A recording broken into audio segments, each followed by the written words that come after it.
Hello everyone, कैसे हैं आप लोग। उम्मीद करता हूं आप लोग बहुत ठीक ठाक होंगे और अपने पेपर की तैयारी जबरदस्त तरीके से कर रहे होंगे। तो आइए भाई, ओटीसी आपके लिए लेकर आ चुका है क्लास 12 का फिजिक्स का टॉप 5 का सीरीज। तो आज हम बात करेंगे टॉप 5 फिजिक्स के न्यूमेरिकल्स की, जो कि चैप्टर किससे डील करेंगे हम, करंट इलेक्ट्रिसिटी से। ठीक है, तो टॉप 5 ऐसे क्वेश्चन जो पेपर के लिए क्या है, इंपोर्टेंट है। तो आइए हम क्वेश्चन को करते हैं, टाइम वेस्ट ना करते हुए स्टार्ट। तो लेट्स पहला क्वेश्चन।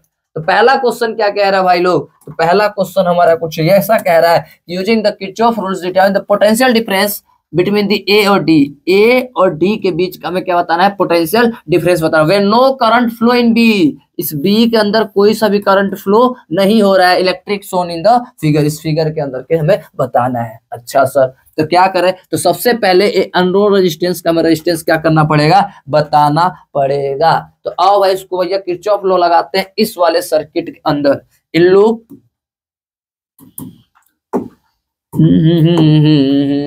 तो इन लूप, कौन से लूप में भैया, एफ, यहां से स्टार्ट करते हैं, F D C A, F D C A F में। ठीक है सर, चलो सपोज के लिए यहां से कैसा करंट चल रहा है, आई करंट चल रहा है। तो लगाओ भैया, जिस करंट में चलते हैं, तो भैया क्या हो गया, इसमें मान लो आई करंट फ्लो हो रहा है, तो क्या हो जाएगा 3i, क्या हो गया 3i। चलो ऐसे ऐसे ऐसे ऐसे चले, यहाँ तो करंट जाएगा नहीं क्योंकि करंट तो फ्लो हो ही नहीं रहा है, इसको भाई भूल जाओ। सेम करंट आ रहा, सेम करंट, इसमें भी आई करंट आया भैया, तो क्या हो जाएगा प्लस में आई आर, सेम डायरेक्शन में। ऐसे ऐसे चले, नेगेटिव पे आके टकराया तो नेगेटिव का क्या आ गया, 4 आ गया। ऐसे ऐसे चले, इसमें करंट कुछ जाएगा ही नहीं, सीधा हो क्योंकि जाएगा ही नहीं, सीधा सीधा नेगेटिव पे आ गया, 6 पे आ गया। चलो भाई ऐसे ऐसा है, यहाँ पे प्लस में सेम डायरेक्शन में करंट मिल गया, क्या हो जाएगा 2i। ऐसे ऐसे चले भैया, नेगेटिव के 1 पे आके क्या हो गया, रुक गया, इक्वल टू में क्या आ गया 0। जिस डायरेक्शन में चल रहे हैं उसको पॉजिटिव और अपोजिट डायरेक्शन में आ जाएगा तो नेगेटिव, और भैया इस नेगेटिव से आके टकरा तो इसीलिए सारे वोल्टेज क्या आ गए, नेगेटिव हो गए। यानी कि 3i और 2i कितने आई हो गए हमारे, 5 आ गए हो गया। प्लस में क्या हो गया, ये आई आर हो गया, और 6 4 10 और 1 11 माइनस हो जाएगा, क्या हो जाएगा प्लस, और ये क्या बन जाएगा हमारा इक्वेशन फर्स्ट हमारा बन जाएगा। अब एक और इक्वेशन चाहिए ताकि आर की वैल्यू यहाँ से क्या हो जाए, निकल कर आ जाए। तो हम ये वाला लूप लेते हैं, ये वाला लूप को क्या करते हैं, कंसीडर करते हैं भैया। तो क्या करें भैया, आ जाओ यहीं से चलते हैं, ऐसे चलते हैं भैया, यहाँ पे चलेंगे तो क्या आएगा 3i। ऐसे चले, यहाँ पे एक बैटरी मिलेगा, बैटरी तो लेना ही पड़ेगा, करंट भले से नहीं फ्लो लेकिन बैटरी तो लगा है। बैटरी क्या है, नेगेटिव टर्मिनल से आकर टकरा, नेगेटिव का 3 यानी 3i, नेगेटिव का 3, नेगेटिव का 6, नेगेटिव का 6। फिर ऐसे चलेंगे प्लस का 2i। चलो भाई, इसका 2 और i करंट जा रहा था, इसके ऊपर नेगेटिव का 1 इक्वल टू में क्या हो गया 0। यानी 3i और 2i कितने आई हो गए, 5i, और 6 3 9 और 1 10 हो गया, माइनस हो जाएगा, क्या हो जाएगा प्लस, यानी यहाँ से i की वैल्यू हमें मिल जाएगा। तो अब i इक्वल टू में हमारा क्या हो जाएगा 10 2 आ गया, क्या आ गया हमारा 2 एम्पियर का करंट आ गया। अब रेजिस्टेंस इसके अंदर क्या कर लो, पुट कर लो, पहले वाले इक्वेशन के अंदर हमारा निकल कर आ जाएगा। तो 5i की जगह में क्या डाल लेंगे, 2i की जगह में 2 प्लस i की जगह में 2 और r का r इक्वल टू में 11, तो 5 दूनी 10 उधर जाके माइनस हो जाएगा, यानी 11 माइनस में 10, यानी कि 2r इक्वल टू में 1, यानी r इक्वल टू में 1/2, यानी r इक्वल टू में 0.5 ओम का रेजिस्टेंस आ गया। हमने अनरोल रेजिस्टेंस बता दिया, जो कि कितना भैया 0.5 ओम का है, 0.5 ओम का है। ठीक है सर, अब सपोज के लिए अब क्या करता हूं मैं, ये तो मैंने बता दिया। अब भैया मुझे ए और डी के बीच का बताना था, ए और डी के, तो यहां से ए और डी के बीच में क्या लगा देता हूं, एक पोटेंशियल मैं बना देता हूं। ठीक है भैया, ए और डी के मुझे बीच का पोटेंशियल बताना, जिसका नाम दिया हूं वी और ए डी नाम दिया हुआ हूं। तो चलो भाई, इसको क्या करते हैं, सोल्व करने की कोशिश करते हैं। तो ऐसे चले भैया पोटेंशियल, चलो भैया हमें बताना है किसका, वीडी का पोटेंशियल, किसका बताना है, वी ए डी का हमें पोटेंशियल बताना भाई। चलो पोटेंशियल ऐसे चले, ऐसे चले, चले चले चले चले चले, सेम डायरेक्शन में भैया क्या था, इसका करंट, इसका रेजिस्टेंस कितना था 0.5, प्लस में आएगा सेम डायरेक्शन में, तो 0.5 इंटू में रेजिस्टेंस, करंट कितना था भैया हमारा 2, करंट कितना था हमारा इसके अंदर 2, इसमें 2 एम्पियर का करंट आ रहा है। तो 2 एम्पियर का करंट, इसका रेजिस्टेंस कितना था 0.5 ओम का था, तो दोनों का मल्टीप्लाई प्लस हो गया। चलो इधर आके नेगेटिव टर्मिनल पे आया, नेगेटिव का क्या आ गया भैया हमारा 4 आ गया, नेगेटिव का 4, ऐसे आ गया, नेगेटिव पे भी क्या आ गया 6 आ गया, इक्वल टू में क्या हो गया 0 आ गया। बस सॉल्व कर दो, वी ए डी प्लस में कितना हो जाएगा, इसका मल्टीप्लाई करके 1, ठीक है, और ये क्या आ जाएगा माइनस का 10 इक्वल टू में 0, यानी VAD इक्वल टू में क्या हो जाएगा माइनस का 9 इक्वल टू में 0, यानी VAD इक्वल टू में कितना आ जाएगा 9 वोल्ट आ गया, 9 वोल्ट आ चुका है हमारा आंसर। तो इस प्रकार हमारा पहला क्वेश्चन क्या हो जाता है कंप्लीट हो जाता है। तो चलो भाई अब बढ़ते हैं, स्क्रीनशॉट ले लो भाई, अब बढ़ते हैं अपने सेकंड क्वेश्चन के तरफ। तो सेकंड क्वेश्चन में आ जाओ, देखते हैं define the mobility of electron, हमें मोबिलिटी ऑफ डिफाइन करना है और SI यूनिट बताना है। तो पहले पार्ट में आ जाते हैं, मोबिलिटी क्या होता है म्यू से दिखाया जाता है। तो मोबिलिटी का जो फॉर्मूला होता है drift velocity per unit electric field, drift velocity per unit electric field is known as mobility, यानी म्यू इज इक्वल टू में, ये पक्का है देखना पेपर में इस साल जरूर आएगा, ठीक है भाई कहानी। तो ड्रिफ्ट वेलोसिटी क्या होता है ई टाउ अपॉन में m, और ऑलरेडी यहाँ से ई है तो ई से ई कट जाएगा, तो म्यू इज इक्वल टू में क्या हो जाएगा ई टाउ अपॉन में m आ गया हमारा, ठीक है। अब इसका हमें क्या बताना है SI यूनिट, क्या बताना है हमें SI यूनिट बताना है। तो SI यूनिट कैसे बताओगे भाई, तो भाई पढ़े हैं ना, म्यू इज इक्वल टू में VD अपॉन में क्या होता है भैया E होता है, तो यहाँ से निकाल लो SI यूनिट VD, यानी वेलोसिटी, वेलोसिटी क्या होता है भैया मास, भाई निकाल लो m मीटर पर सेकेंड होता है, ठीक है मीटर पर सेकेंड होता है। और electric field V equal to में क्या होता था E इंटू में D होता है ना भाई, तो यहाँ से E इक्वल टू में क्या हो जाएगा V अपॉन में D, ठीक है V अपॉन में D आ जा भैया। तो V पोटेंशियल का पोटेंशियल रहने दो, अपॉन में D मतलब डिस्टेंस, डिस्टेंस को कहाँ भेज दिया जाए ऊपर भेज दिया जाए, डिस्टेंस का मतलब m हो गया, यानी म्यू इक्वल टू में क्या हो जाएगा मीटर स्क्वायर पर सेकेंड पर वोल्ट, ये आ गया हमारा SI यूनिट आ गया, मीटर स्क्वायर पर सेकेंड पर वोल्ट इसका होता है SI यूनिट। चलो भाई अब बढ़ते हैं अपने नेक्स्ट क्वेश्चन के, अरे सॉरी सेकंड पार्ट के तरफ। अब सेकंड पार्ट इसका कर लिया जाए, सेकंड पार्ट एक बार SI यूनिट चेक कर लिया जाए बिल्कुल सही है कि गलत है। तो आओ भाई चेक कर लेते हैं SI यूनिट, ठीक है भैया V स्क्वायर, ठीक है भाई कहानी मीटर पर सेकेंड, ठीक है बिल्कुल सही है, डायमेंशनल भी ऐसे निकल जाएगा। दूसरा आता है steady current flow through the wire AB shown in the figure, what happened to the electric field and drift velocity along this, यानी ऐसा बना हुआ है, कुछ ऐसा बना हुआ है, सिस्टम पेपर में बहुत आता है भैया ऐसा सिस्टम, तो प्लीज ध्यान से देखिएगा, थोड़ा मैं बड़ा बना दिया हूं। चलो भैया ड्रिफ्ट वेलोसिटी और इलेक्ट्रिक फील्ड बताना है इसके अंदर, हमें पता है I इक्वल टू में क्या होता है अनेवड़ा ANEVD, यानी VD इक्वल टू में क्या हो जाएगा I अपॉन में ANE हो जाएगा, ठीक है, यानी VD is inversely proportional to A, drift velocity area के इनवर्सली क्या होता है प्रोपोर्शनल होता है, ठीक है भाई कहानी। What happened to electric field along the wire. चलो भैया अगर मैं इस वाले बात करूं, इस वाले का नाम इसने A दिया है, इस वाले का नाम इसने क्या दिया हुआ है B, अगर मैं इस वाले के एरिया की बात करूं तो इसका एरिया कम है, तो यहाँ पे ड्रिफ्ट वेलोसिटी क्या होगा ज्यादा होगा, तो यहाँ पे ड्रिफ्ट वेलोसिटी क्या होगा ज्यादा होगा, लिख दोगे क्या हाँ भैया, क्यों रीजन क्या डालोगे कि एरिया कम है तो ड्रिफ्ट वेलोसिटी क्या हो जाएगा ज्यादा हो जाएगा, ठीक है भाई कहानी।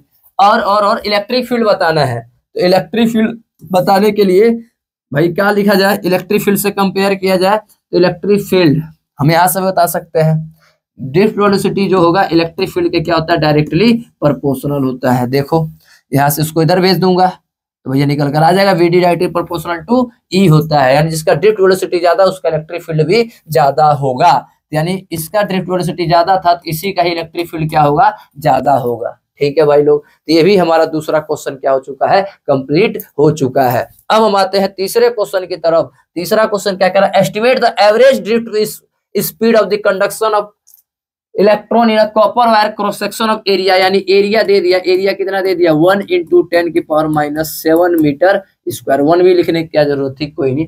अकरिंग करंट, करंट हमारा दे दिया कितना 1.5 एम्पियर, ठीक है। Assuming that density of conduction electron, यानी n की वैल्यू दे दिया, n की वैल्यू क्या दे दिया 9 × 10⁻28 पर मीटर, इतना वॉल्यूम वही है, n/v की वैल्यू है, ठीक है भाई कहानी।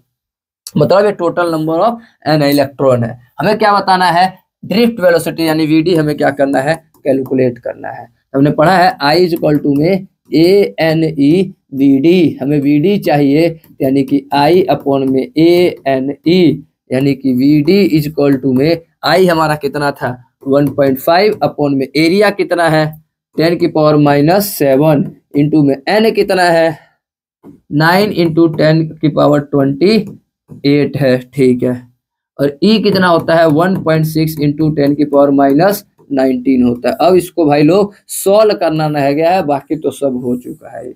अब ये कितना बड़ा कैलकुलेशन है, अब कैसे इसको सॉल्व करना है भैया करवा दूं कि आप लोग कर लोगे, बस इसको सॉल्व करना और कहानी कुछ नहीं। 1.6 9 को मल्टीप्लाई कर दो, ये 19 और ये 7, 19 और 7 हो गया आप लोग, पहले ऊपर में लिखता हूँ 1.5, ये 19 और 7 हो जाएगा तुम्हारा 26 और ये 28 है, यानी कि हो जाएगा 10⁻2 हो जाएगा, ठीक है। और इसको 16 नंबर 144 होता है, 144 यानी 14.4 हो गया, यानी VD इक्वल टू में अब 1.5 को भैया डिवाइड कर सकते हैं, कैलकुलेटर निकाल लेते हैं और सोल्व कर देते हैं। सोल्व कर लो भैया 9 इंटू 1.6 पे, हाँ सही है बिल्कुल, यानी कि 1.5 को डिवाइड कर दूंगा किससे 14.4 से, तो ये आ रहा है लगभग 0.1041, ठीक है भैया। और ऊपर जाके 10 की पावर क्या हो जाएगा -2 हो जाएगा, ठीक है। या नीचे ही रहने दो, या नीचे ही रहने दो, क्या रहने दो भैया नीचे ही रहने दो। 4 1 डिवाइड बाई क्या हो जाएगा 100, 2 जीरो और इधर खिसका दो भैया, 2 जीरो और इधर खिसकाने से क्या हो जाएगा 2 जीरो इधर खिसका दो भैया 0.01, यानी 2 जीरो इधर खिसका दे भैया, भाई देख लेना कहानी, कैलकुलेशन ही तो है, ठीक है कहानी, कोई दिक्कत परेशानी। 19 और 7 26, 2 बच जाएगा, ठीक है भैया, अपना डिवाइड करके देख लेना, बाकी यहाँ तक हमने कर दिया है। चलो भैया अब बढ़ते हैं अपने क्वेश्चन नंबर 4 के तरफ। तो क्वेश्चन नंबर 4 में discuss the relation between current flowing through the conductor and drift velocity. अच्छा वही फॉर्मूला हमें क्या करना है प्रूव करना है। तो I इक्वल टू में क्या होता है Q/T होता है, ठीक है सर। I इक्वल टू में Q क्या होता है भैया चार्ज, मतलब एक वायर है सपोज के लिए मैं बना देता हूं, एक वायर, इसको जूम कर लिया, इसको बैटरी से क्या कर दो कनेक्ट कर दो, ठीक है सर। करंट इसके अंदर ऐसे जाएगा, करंट इसके अंदर ऐसे ही बाहर आएगा। इसका लेंथ में वायर का लेंथ क्या मान लेता हूँ n मान लेता हूँ, इसके अंदर बहुत सारे फ्री इलेक्ट्रॉन्स होंगे जो ड्रिफ्ट करते हुए इधर की तरफ भागेगा, ठीक है सर। तो इसके अंदर भैया नंबर ऑफ डेंसिटी ऑफ वो बताओ भैया कितने होंगे, चार्ज क्या होगा इसके अंदर, Q कितना होगा। तो मैं निकालता हूँ Q इक्वल टू में क्या होता है भैया N ही होता है, ठीक है कहानी। और वॉल्यूम डिस्ट्रीब्यूशन के लिए क्या हो जाएगा Q इक्वल टू में ANAL हो जाएगा, ठीक है सर।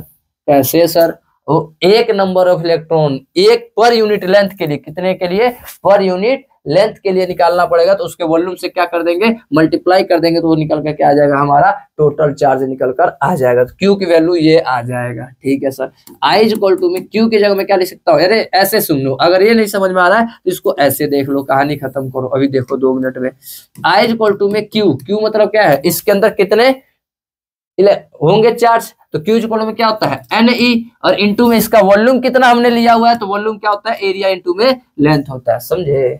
Q मतलब टोटल चार्ज कितना है, तो चार्ज का फॉर्मूला क्या होता है Q इक्वल टू में Ne होता है, ये साथ में उसको वॉल्यूम से क्या कर देंगे मल्टीप्लाई कर देंगे, ठीक है। ये जो N है अपॉन में टाइम इक्वल में क्या होता है डिस्टेंस अपॉन में वेलोसिटी, तो वेलोसिटी इसका क्या है ड्रिफ्ट वेलोसिटी, यानी कि L से L कट गया VD आ जाएगा, तो ANE BD हमारा डेरिवेशन हो चुका है। हमसे ये पूछ रहा है करंट के बारे में और ड्रिफ्ट वेलोसिटी के बारे में, ठीक है सर। हो गया पहला पार्ट। अब बी वाला पार्ट से क्या किया जाए, तो बी वाले पार्ट में क्या करेंगे भाई लोग, क्या करेंगे, कह रहा figure show the plot current I flowing through the cross section of the wire versus time t, use the plot to find the charge flowing in 10 second, 10 second के अंदर कितना चार्ज आएगा। तो भैया ये टाइम का ग्राफ है, किसका ग्राफ है टाइम का, यानी यहां से लेकर यहां तक का भैया हमें चार्ज बता देंगे। तो भैया हमें पता है IT graph gives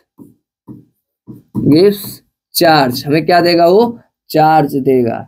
IT graph जब भी होगा तो हमें क्या देता है चार्ज देता है, तो यानी कि चार्ज इक्वल टू में क्या हो जाएगा एरिया ऑन द ग्राफ, तो एरिया भैया इसको तोड़ दो, ये प्लस में ये, तो यानी एरिया ऑफ ट्रायंगल क्या होता है, हाफ इंटू में बेस, बेस कितना है 5 इंटू में हाइट कितना है इसका भी 5, हाइट कितना हो गया 5, प्लस में area of rectangle length into में ब्रेथ, तो यहाँ से यहाँ तक का लेंथ कितना है 5, तो ये हो गया 5, टाइम कितना है 5, टाइम है 5 सेकेंड यहाँ से यहाँ तक का, तो 5 इंटू में ब्रेथ भी इसका कितना है 5 है, तो भैया सॉल्व कर दो, तो Q इक्वल टू में 25 यानी 12.5 प्लस में 25 यानी Q की वैल्यू कितना आ जाएगा, 37.5 कूलाम निकल कर आ जाएगा।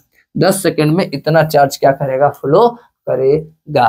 ठीक है सर, अब आते हैं अपने लास्ट क्वेश्चन की तरफ, जो कि क्वेश्चन नंबर क्या है 5 है। Graph showing the variation of the current versus the इतना मटेरियल इतना। ठीक है, identify the region negative resistance, हमें क्या बताना है, नेगेटिव रेजिस्टेंस बताना। नेगेटिव मतलब कहाँ डिक्रीज हो रहा है, ये देखो डी और ई वाला क्या हो रहा है, डिक्रीज हो रहा है, तो डी ई जो होगा वो क्या होगा भैया, नेगेटिव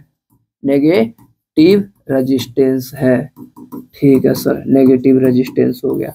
अब बात करते हैं भैया कौन सा, वेयर ओम्स लॉ इज ओबे, पहला पार्ट हो गया। दूसरे पार्ट में आता है भैया कह रहा ओम्स लॉ कहाँ ओबे होगा, तो देखो भैया ये तो थोड़ा सा टिल्ड होके जा रहा है, यहाँ पे ओम्स लॉ ओबे नहीं होगा, और बी और सी वाला बिल्कुल क्या है, थोड़ा सा लीनियर दिख रहा है भैया, तो बी और सी वाला क्या हो जाएगा, लीनियरली हो जाएगा, यानी दूसरा पार्ट बी सी वाला जो हिस्सा है वो क्या होगा, ओबे ओम्स लॉ, ओम्स लॉ को क्या करेगा, ओबे करेगा। चलो भैया, इसी में मैं एक और पार्ट ऐसे ग्राफ के ऊपर लेकर आया हूँ, क्या है, IV graph the metallic wire the two difference इतना। अच्छा, किसका टेम्परेचर लोअर होगा और क्यों होगा, तो ठीक है भाई, यानी आईवी का ग्राफ है, यानी उल्टा हो जाएगा, जिसका एंगल कम उसका रेजिस्टेंस ज्यादा हो जाएगा। रेजिस्टेंस जो होता है टेम्परेचर के डायरेक्टली प्रोपोर्शनल होता है, जिसका एंगल ज्यादा उसका रेजिस्टेंस क्या हो जाएगा, कम हो जाएगा। तो T1 का रेजिस्टेंस जो होगा वो क्या होगा, कम होगा, क्योंकि इसका स्लोप क्या है, ज्यादा है। उल्टा दिया हुआ है, याद रखना, V इधर होगा I इधर रहेगा, तब हम जो याद करते वो है